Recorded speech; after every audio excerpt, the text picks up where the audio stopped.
এক আল্লাহর বান্দা জীবনভর শুধু গুনাহ গুনাহ গুনাহ গুনাহ গুনাহ করে করে জীবন নষ্ট। জীবনের শেষ যৌবনকাল পার হইয়া বৃদ্ধ হইয়াও শেষ, দুর্বলতাও চলে আসছে। একদিন বান্দা পেরেশান হয়ে গেল, এই হাতে কত মানুষের গলা কাটলাম, কত মায়ের কোল খালি করলাম, কত নারীর ইজ্জত নষ্ট করলাম। এখন আমার উপায় কি?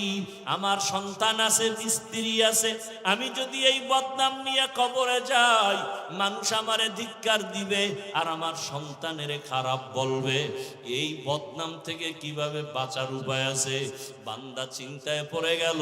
শুয়ে শুয়ে চিন্তা করে রাতের আধারে হঠাৎ করে কানে শুনে ফজরের নামাজের আজান।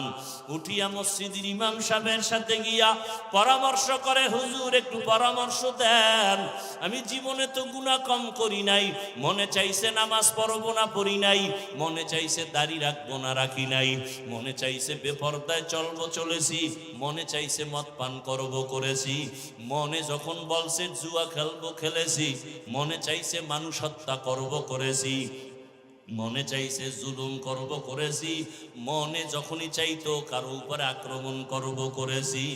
এখন এই বদনাম নিয়ে আমি মরতে চাই না, আমার সন্তানের উপরে এর ক্লেম চলে আসবে, অপবাদ চলে আসবে। এর থেকে বাঁচার উপায় কি? আল্লাহর বান্দা ইমাম সাহেব কয়, একমাত্র বাঁচার উপায় হলো তওবা। আল্লাহর কাছে খাঁটি অন্তরে কান্নাওয়ালা তওবা ছাড়া দরজা খুলবে না। আর কেমনে করব?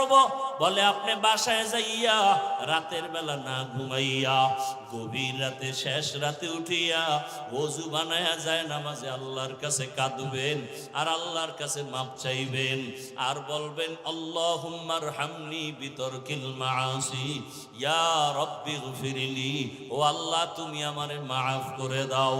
ইমাম সাহেবের পরামর্শ নিয়া ওই গুনাহগার জাহান্নামের আসামি বান্দা ওই বুড়া বয়সে ইমামের পরামর্শ নিয়ে রাতে ঘুমায় না।